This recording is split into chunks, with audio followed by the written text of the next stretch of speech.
چیرنے والا، چیرنے والا، جیسے زمین میں ہل چلتا ہے نا، کسان ہل چلاتا ہے اور وہ زمین کے سینے کو چاٹ کرتے چلا جاتا ہے، اسی طریقے سے مولا کو بابل کا لفظ اس لیے دیا گیا کہ انہوں نے علم کے اندر اتنے سارے کوشے کھولے،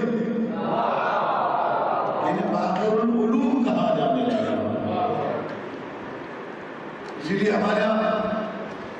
تفاسیر میں سب سے زیادہ احادیث مفسرین محمد باقر علیہ السلام سے، میرے 5ویں امام